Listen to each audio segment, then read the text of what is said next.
그 히스기야 왕은 똑같이 그 아시리아에 의해서 침략의 위기에 있었습니다. 그런데 이 시드기야 왕, 유다의 마지막 왕인 시드기야 왕도 바벨론에 의해서 멸망의 위기에 있었습니다.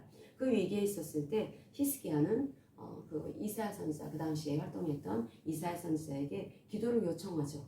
기도를 요청하는 것뿐이 아니라 자신도 기도를 합니다. 그래서 너무나 놀라운 역사가 일어납니다. 사내립이 이끄는 18만 5천 명의 아시리아 군사가 어느 날 아침에 일어나고 보니까 다 죽어 없어진 거예요. 그런 놀라운 기적이 일어났습니다. 그런데 이스기야 왕이 참으로 어려움에 처해 있을 때, 큰 국가적인 위기 속에 있을 때 바벨론 군사가 예루살렘을 포위하고 있는 거예요.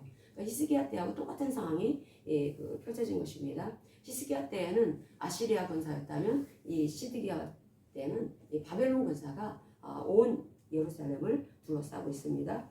그럼 얼마나 무섭겠습니까? 그러니까 시드기야가 예레미야에게 기도를 요청합니다. 기도를 요청해서 우리 기도를 해달라고 부탁을 합니다. 그런데 이 기도가 응답이 안 됩니다. 우리가 여기에 시드기야 왕이 그 신하인 여후갈하고 또 제사장 스마냐를 선지자 예레미야에게 보내서 요청을 하죠. 우리를 위해서 우리 하나님 여호와께 좀 기도 좀 해달라라고 부탁을 했을 때, 그때 바로의 군대가 이집트에서 빠져나와서 그 예루살렘을 에워싸고 있던 바벨론 군사가 그 소문을 듣고 떠났다라고 하는 말씀을 우리가 5절에서 봅니다. 우리가 37장 1절에서부터 5절까지 읽어보겠습니다. 37장 1절에서 5절.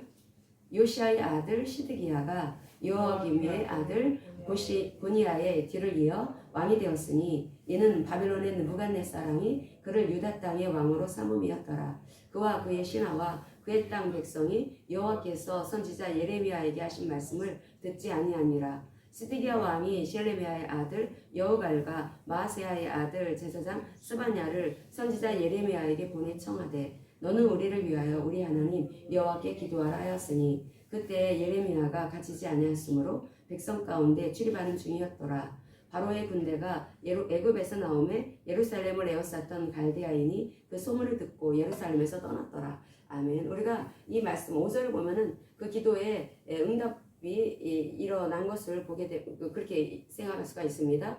애굽에서 바로의 군대가 오니까 이 갈대아 바벨론 군사가 애굽 군대, 이집트 군대를 상대하기 위해서 일단은 예루살렘을 포위했다가 떠나게 된 것입니다. 그것은 그 일시적인 일이었고, 이집트를 상대하기 위해서 당장에 그들이 군사의 군사를 결집해서 이집트 군사를 상대해야 했기 때문에 떠난 것이었던 것입니다. 그래서 하나님께서 너희들 기도 응답될 거 아니야 라고 말씀을 5절에서부터 10절까지 말씀을 하고 있습니다. 같이 읽어보겠습니다. 여호와의 말씀이 선지자 예레미야에게 임하여 이르시되 이스라엘의 하나님 여호와께서 이와 같이 말씀하시니라. 너희를 보내어 내게 구하게 한 유다 왕에게 아뢰라. 너희를 도우려고 나왔던 바로의 군대는 자기 땅 애굽으로 돌아가겠고 갈대아인이 다시 와서 이 성을 쳐서 빼앗아 불사르리라.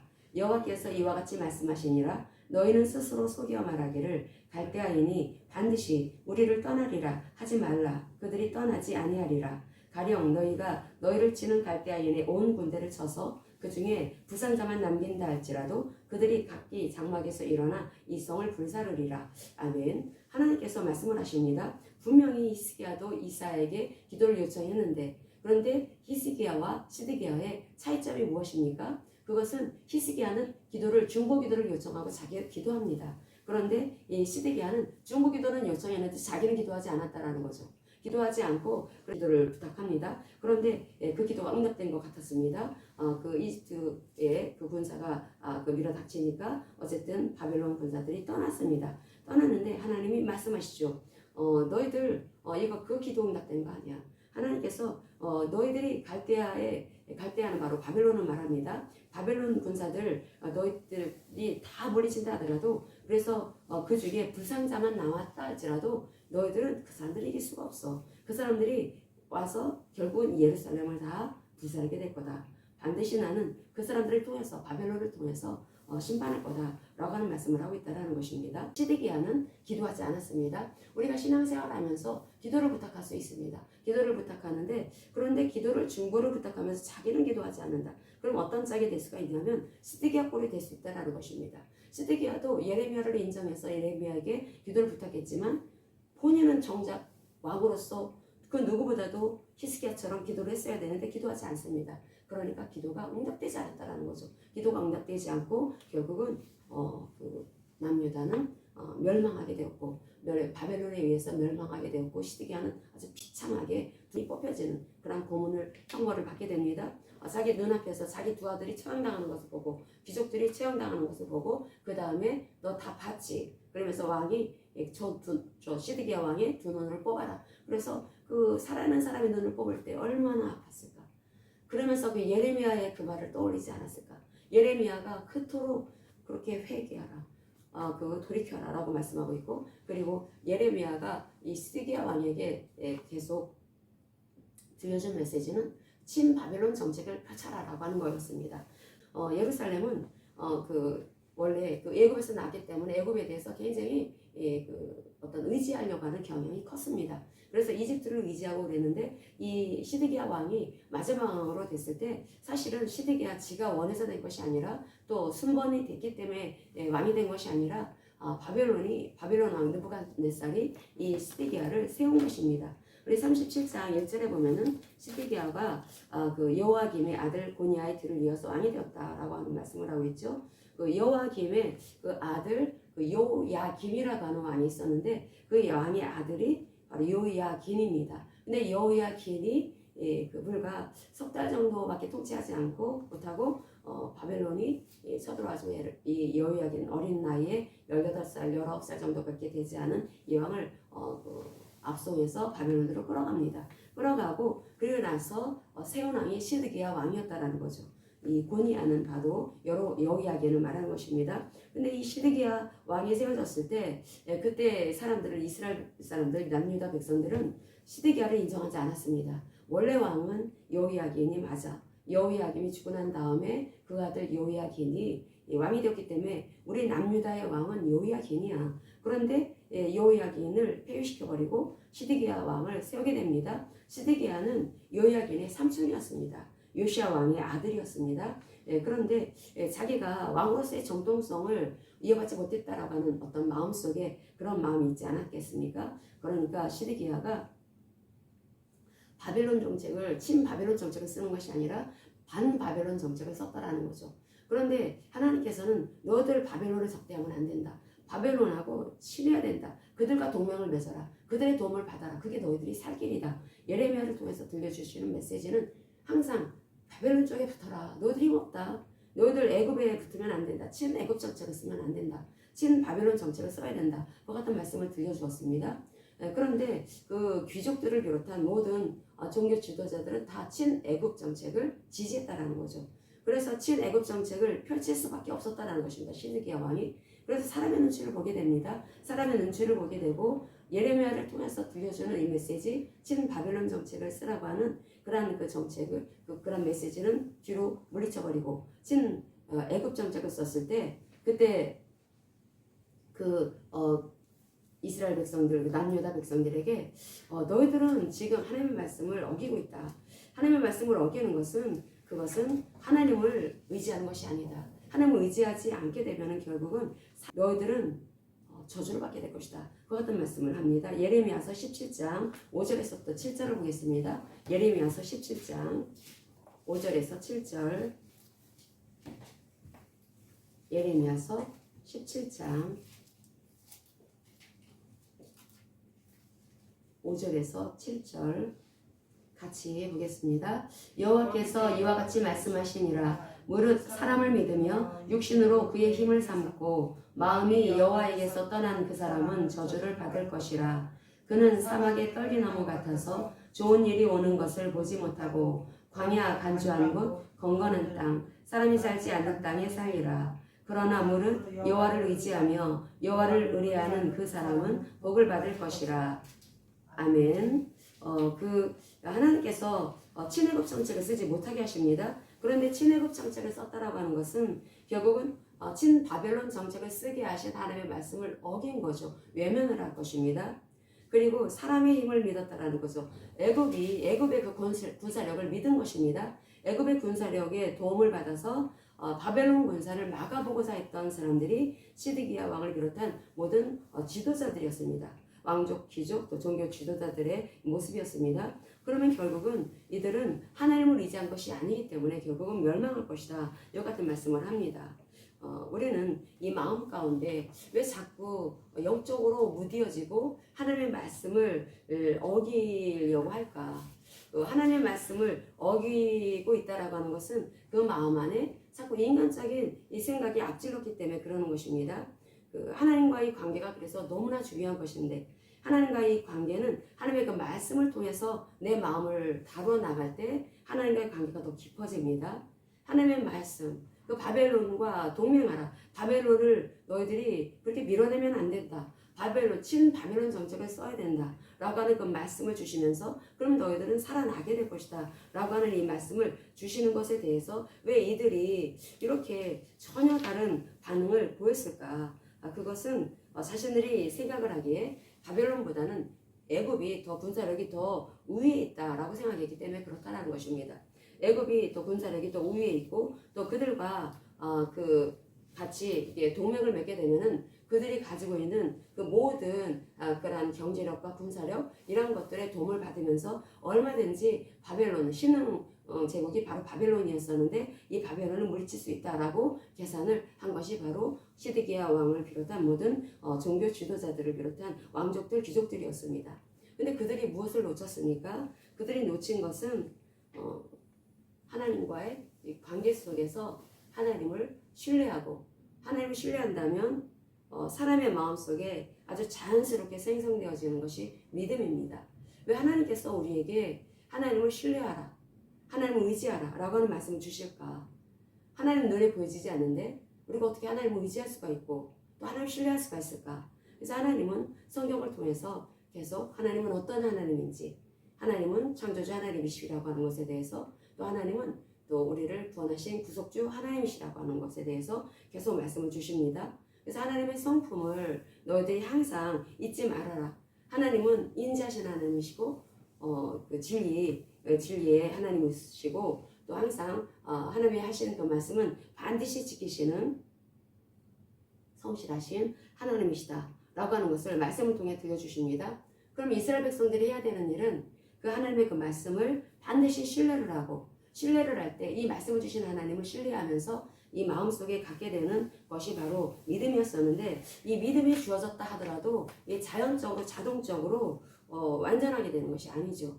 죽는 날까지 우리는 이 믿음이 내가 하나님을 신뢰하는 것을 통해서 하나님을 신뢰하게 되고 하나님이 어떤 하나님인지 믿어졌다 하더라도 우리는 계속해서 마치 오리가 물 위에 떠 있기 위해서는 끊임없이 물 아래에서는 그 갈퀴를 휘저으면서 그 물 위에 떠 있으려고 이렇게 노력해야 되는 것처럼 우리가 그렇게 하나님과 교제를 해야 합니다. 왜냐하면 우리 인간은 불완전한 존재이고 연약한 존재이기 때문입니다. 우리 믿음 안에는 우리가 하나님을 신뢰하고 하나님의 창조주 되심과 하나님의 구원주 되심을 우리가 믿는다 하더라도 그러한 믿음 안에는 항상 불신앙의 요소가 이게 드리워져 있습니다. 불신앙의 씨앗이 자라려고 계속 기회를 엿보고 있다라는 거죠. 우리 환경을 통해서, 우리의 상황을 통해서 우리 내면 안에는 그 인본적인 사고가 머리를 치켜들 수가 있습니다. 인본적인 사고가 무엇입니까? 내 생각, 내 판단으로 해보려고 한다는 거죠. 내 생각으로 하나님을 밀어붙이고 하나님의 생각을 밀어붙입니다. 그래서 내가 이 상황 속에서 내가 판단해 볼 때 이렇게 하는 게 옳아. 이게 인본적인 생각입니다. 그런데 이 인본적인 이 생각은 결국은 하나님을 외면하게 만드는 것이고 이 하나님을 외면하게 만드는 이런 것이 악한 마귀로 들어와서 살 수 있게 하는 그 틈을 열어주는 그 불신앙의 모습이라는 것입니다. 그러니까 인본적인 것은 불신앙적인 것이고 그 불순종으로 이어질 수밖에 없습니다. 그래서 우리에게 필요한 것은 기도입니다. 그래서 하나님께서 너희들이 하나님의 말씀을 신뢰하고 하나님을 의지하고 그래서 너희들의 마음 안에 믿음이 생성되어지고 있다 할지라도 늘 기도하면서 하나님을 의지하고 하나님과 인격적인 관계에 이렇게 늘 나아가지 않으면, 지속적으로 하나님과 인격적인 그런 관계를 지속해 나가지 않으면 결국은 이 불신앙적인 것을 일으키는 내 생각들, 인본적인 생각들이, 이것들이 우리를 무너뜨리게 한다. 그것이 이 보면 이 말씀을 통해서 우리에게 들려주고 있는 것입니다. 그래서 이 인본적인 것이라고 하는 거, 이기적인 거, 자기 중심적인 거, 이 상황 속에서는 그럴 수밖에 없습니다. 우리가 보통 생각해 볼 때 사람은 상당히 지극히 자기를 아끼죠. 자기를 아끼고 자기를 보호하려고 하는 그 본능이 있습니다. 그러다 보니까 하나님의 말씀보다는 내 생각을 앞지르게 됩니다. 그러다 보니까 점점 우리의 그 마음이 무디어지게 돼서, 영적으로 무디어지게 되어서 어떤 것이 옳은지 어떤 것이 그른지, 그래서 분별할 수 있는 능력이 점점 사라지게 되고, 그래서 나타나는 것은 하나님께 대한 불순종, 그 거역으로 이어지는 것을 볼 수가 있습니다. 그래서 예레미야서 17장 이 말씀을 통해서 하나님께서는 너희들이 그래서 의지를 할 때 하나님을 의지하든 아니면 너희들은 사람을 의지하든 그 둘 중에 하나가 될 것이다. 그 하나님을 의지하게 되면은, 하나님을 의지할수록 우리는 이 원수 마귀로부터 우리는 점점 빠져나와서 우리 하나님 앞에 또 기도를 하는 가운데 내 안에 불신앙적인 요소, 그런 것들을 바라보게 되어서 내가 하나님 앞에 이렇게 바르지 못했구나 라고 하는 것을 기도를 통해서 발견하는 것입니다. 기도라고 하는 것에 대해서 우리가 알아야 되는 것은 프로스코마의 기도, 바로 하나님을 예배하는 태도로 기도하는 그 기도, 하나님이 그것이 원하시는 기도라고 있습니다. 이방 종교도 기도를 합니다. 이방 종교의 그 종교들도 기도를 하죠.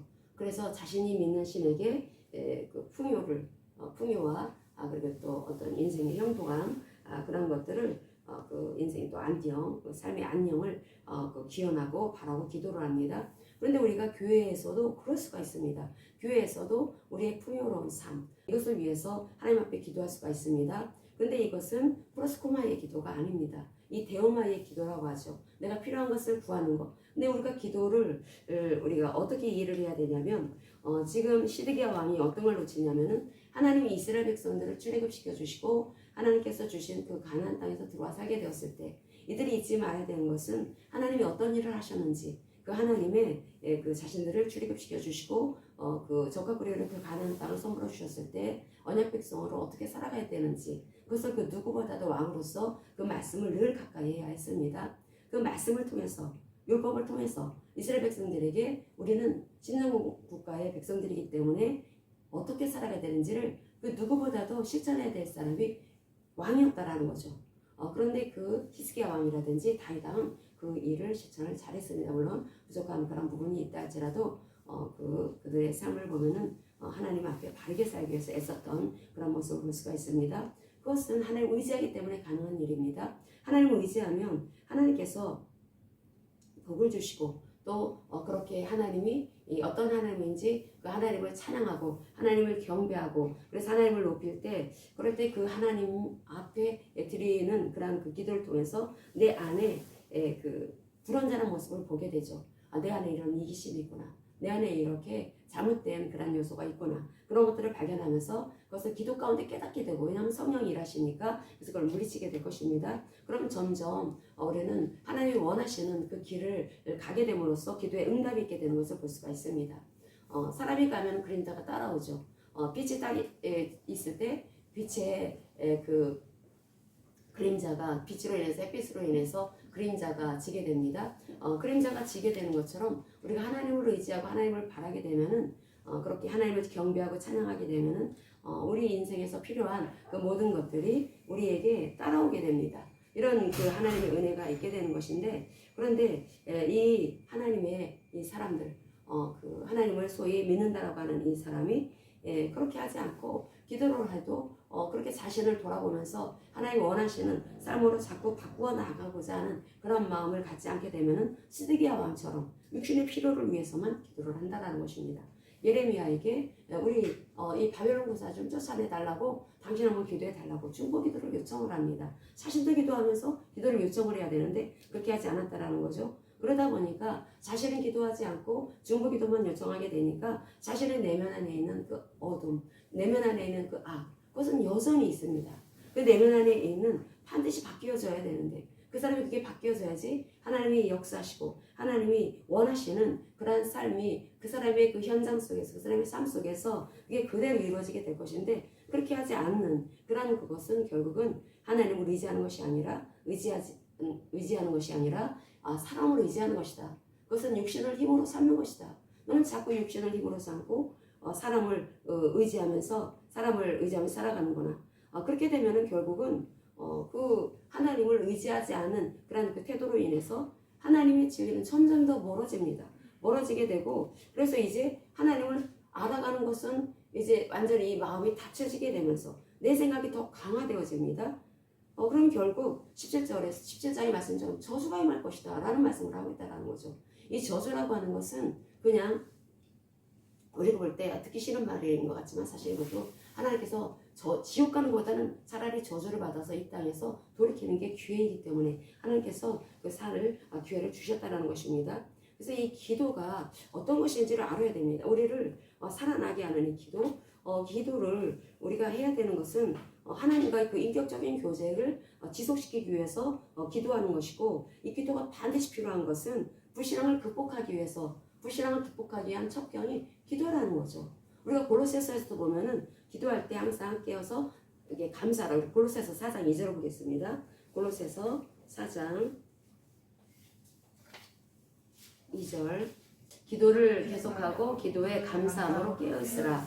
아멘. 이 기도를 계속해야 되는 이유는 우리가 하나님과의 그 관계 유지 때문에 그런 것입니다. 우리가 보통 기도를 할 때 이것 주세요 저것 주세요 기도의 제목이 생겨서 그걸 기도라고 생각하지만 그런 기도는 이방적으로도 합니다. 하나님께서 원하시는 기도는 하나님과의 관계입니다. 하나님을 신뢰하는 거, 하나님을 신뢰할 때 하나님께 대한 이 감사한 마음이 올라옵니다. 하나님께 대한 이 감사한 마음이 올라오게 됨으로써 이 기도를 통해서 하나님을 더 알아가죠. 그래서 하나님을 알아가는 가운데 우리가 하나님과 연합되어지게 됩니다. 연합되어지게 되고 그 연합을 통해서 우리는 하나님의 마음을 알게 됩니다. 하나님의 마음을 알게 되죠. 하나님의 마음을 알게 되고 하나님의 하나님의 그 뜻을 알게 됩니다. 하나님의 뜻을 알게 되고 그래서 우리가 하게 되는 일은 그 기도를 통해서 하나님의 마음을 알아가면서 하나님의 뜻을 내가 내 삶 가운데 펼치리라.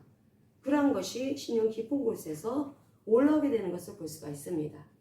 당장에 내가 원하는 그런 기도의 제목이 결실을 맺지 못했다 할지라도 육신적인 기도죠. 그런데 내 마음 안에서 하나님께서 요구하시는 것이 하나님을 예배드리고 하나님을 찬양하고 그렇게 하나님과 그런 깊은 친밀한 교제를 기도를 통해서 나누게 되면은 내 안에 점점 빛이 임하게 되는 것을 알 수가 있습니다. 빛이 임하게 되면서 내 안에 옹이처럼 있는 그런 이기심, 자기 중심성, 자기를 신뢰했던 그런 그 태도들 그런 거를 발견하게 된다는 거죠. 그렇게 되면서 그것을 뽑아냅니다. 뽑아내게 되면은 이게 얼마나 놀라운 평안으로 기쁨으로 이어지게 하는 놀라운 능력이 되는지 그러면서 우리의 믿음이 증가가 되어집니다. 그래서 하나님의 말씀을 보면은 말씀이 그냥 믿어지게 된다는 거죠.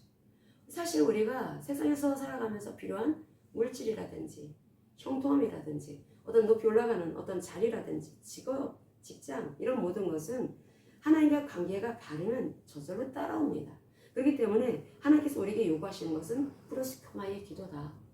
그래서 너희들은 상황 가운데 벌어지는 일들 때문에 그 마음 안에 계속 하나님을 의지하려고 하는 것이 아니라 지금 우리나라를 쳐들어오는 저 바벨론을 막기 위해서는 이집트하고 동맹을 연합되는 길밖에 없고 그게 살 길이다 라고 생각을 하게 되면은 점점 하나님의 말씀을 떠나게 된다라는 것입니다. 예레미야서 27장 13절에 피토하듯이 예레미야가 그 이스라엘 백성에게 전한 말씀이 있습니다. 예레미야서 27장 13절을 보겠습니다. 예레미야서 27장 13절 어찌하여 당신과 당신의 백성이 여호와께서 이 바벨론의 왕을 섬기지 아니하는 나라에 대하여 하신 말씀과 같이 칼과 기근과 전염병에 죽으려 하나이까. 아멘. 바벨론을 자꾸 섬기라고 하는데 바벨론 안 섬길래. 바벨론 싫어. 반바벨론 정책을 펼치는 것입니다. 그러니까 어찌해서 왜 이렇게 살 길을 버립니까? 지금 살 수 있는 길을 하나님이 알려주시고 있는데 신바벨론 정책을 펼쳐라. 그럼 너희들 살 수 있다. 그런데 반바벨론 정책을 펼치고 친애굽 정책을 펼치고 있습니다. 너희들 그러면 죽는다 라고 말씀을 해도 왜 이렇게 자꾸 죽는 길을 선택할까? 이 죽는 것과 사는 것이 있습니다. 우리 앞길에 사는 길이 있고 죽는 길이 있죠. 사람은 본능적으로 사는 길을 택합니다. 우리가 물에 빠져서 죽어가고 있을 때 본능적으로 왜 옆에 있는 지푸라기라도 잡으려고 하는 것은 살려고 하는 그 본능이 움직였기 때문입니다. 그런데 살 길이 아주 분명합니다. 그 물에 빠져서 막 헤엄도 못 치는 사람이 빠져 죽어가고 있을 때 누군가 밧줄을 딱 던집니다. 이거 잡으세요 라고 한다면 그 밧줄을 잡고서 나오려고 할 것입니다. 살 길이 명확하죠. 그 밧줄 잡으면 되는 겁니다. 무태 있는 사람이 줄을 던져줬기 때문에 내가 해야 될 일은 이제는 그 밧줄을 잡고 그가 끄는 대로 끌려오는 것이 내 힘 빼고서 끌려 나오는 것입니다. 그러면 살 수가 있습니다. 그런데 그 당시에 유다 왕이라든지 유다 백성들이 살 쪽 반바벨론 정책이 아니라 신바벨론 정책을 사는 길을 택하지 않고 왜 죽는 쪽을 선택했을까? 왜 죽는 쪽을 선택해서 그들은 그렇게 죽어가는 그 죽음의 길 위에 서 있었을까? 이렇게 어리석을 수가 있을까? 왜 이렇게 사람들이 이렇게 미련할 수가 있을까? 우리는 생각합니다. 근데 그 당시에 우리가 있다고 한번 생각해 보세요. 우리가 그 당시에 그 현장 속에서 애굽은 상당한 군사력을 가지고 있던 사람들이었고 그 군사력이 굉장했고 그리고 근데 그 당시 신흥 바벨론은 막 올라오는 나라였습니다. 근데 사실 애굽은 지는 애였습니다. 유다 왕과 백성들이 왜 신바벨론 정책을 외면했을까? 그것은 그 사람들이 그렇게 판단했기 때문입니다. 이렇게 그 힘이 세지 않아. 이 바벨론은 힘이 세지 않아. 이 애굽은 힘이 세. 그래서 자신들이 이렇게 생각을 하고 판단을 해서 그래서 자신들이 어떤 것을 선택하냐면 자신들에게 살 길을 열어줄 수 있는 그런 나라가 바로 애굽이다라고 생각을 했다라는 것입니다. 그래서 애굽을 친애굽 정책을 그래서 펼쳤던 것이고 나름대로 계산을 엄청나게 한 것입니다. 계산을 해서 아주 그 머리 좋다는 사람들끼리 머리를 모으고 그래서 그 당시 최고의 그런 그 지도자들이 그 나라를 이끌어가는 그 지도자들이 머리를 모은 그 결과는 친애굽 정책을 펼치자라고 하는 것다라는 것입니다. 그래서 친바벨론 정책을 외치는 저 예레미야는 잘못된 것이다. 그래서 그 예레미야를 내치고 그래서 그 친애굽 정책을 지지하는 그 종교 지도자들도 그렇게 바벨론을 지지하는 그 예레미야를 이렇게 죽이려고 했다라는 것입니다. 그것은 모두 자신들이 그렇게 판단했기 때문에 그와 같은 그 결과가 나온 것입니다. 결국 육신으로 그의 힘을 삼게 되는 것입니다. 그런데 그 기도를 통해서 계속 하게 되면은 만약에 시드기야가 기도하는 사람이었다면은 절대 시드기야는 기도를 통해서 그 하나님께서 기도를 하는 언약 백성을 가만 냅두지 않으십니다. 기도를 하면도 네 마음 가운데 이러한 잘못된 그러한 신앙관이 있다. 하나님에 대해서 너무나 모르고 있고 그리고 네 마음 안에 너무나 이기적인 마음이 있다. 너는 지금 분별력이 없어. 너는 지금 영적으로 무뎌져 있어. 라고 하는 것을 하나님께서 알게 해주실 텐데 기도를 하지 않았다는 것입니다. 기도하지 않고 그저 모든 기도 자신의 그 나라에 지금 사느냐 죽느냐 지금 위기 가운데 있는데 거기에 대한 것을 그냥 에레미야 선지자한테만 그냥 던져버립니다. 네가 기도하면 하나님 반드시 들어주실 거야. 그래서 그 기도의 그 결과에만 의지했습니다. 그러다 보니까 하나님은 결국 그 기도에 응답하지 않으시고 그래서 바벨론이 다시 쳐들어와서 멸망하는 것을 볼 수가 있습니다. 이 예레미야서를 통해서 우리가 붙잡아야 되는 것은 다른 것이 아니라 기도를 부탁을 할 때에도 기도는 결국 내가 어떤 것을 이루는 것이 기도의 목적이 아니라 결국 기도를 통해서 하나님 우리를 만지시려고 하는 거구나. 기도를 통해서 우리 불신앙이라든지 우리 불순종하는 모습이라든지 이적인 마음이라든지 나밖에 몰랐던 마음이라든지 이런 것으로 인해서 결국은 분별력이 없어지는 것이니까 그 분별력을 없애기 위해서는 다른 것이 아니라 그 하나님이 어떤 하나님인지 기도를 통해서 하나님을 찬양하고 하나님을 예배드리고 그러면서 하나님을 예배드릴 때 감사하는 마음은 자연적으로 나오게 됩니다. 나를 구원하신 하나님께 감사하고 내 기도가 응답되지 않다 할지라도 그건 육신적인 거고 그래서 하나님을 감사하고 하나님을 찬양하고 하나님을 높이고 그렇게 하다 보면은 우리 어느 순간에 이 내면이 잘 되어집니다. 내면이 복받는 내면이 된다라는 거죠. 평안과 기쁨이 넘치는 그런 내면이 됩니다. 옥토와 같은 이런 밭이 되면은 이 말씀을 이게 뿌릴 때, 씨앗을 뿌릴 때 그냥 그것은 다 그냥 돋아날 수밖에 없습니다. 그래서 하나님께서 우리에게 요구하시는 것은 다른 것이 아니라 하나님의 그 말씀을 그대로 순종을 하면서 하나님과의 그 교제를 통해서 내면을 다뤄 나가는 것이다. 영적으로 항상 깨어있는 모습으로 나가는 것이다. 그러기 위해서는 어떤 그런 말씀이랄지라도 달게 여겨야 한다. 달게 여길 때 우리의 내면 안에 계속해서 다뤄지게 되면서 하나님께서 기뻐하시는, 언제든지 하나님께서 역사하시는 그러한 내면이 된다라고 하는 것을 이 말씀을 통해서 하나님께서 우리에게 들려주고 계십니다.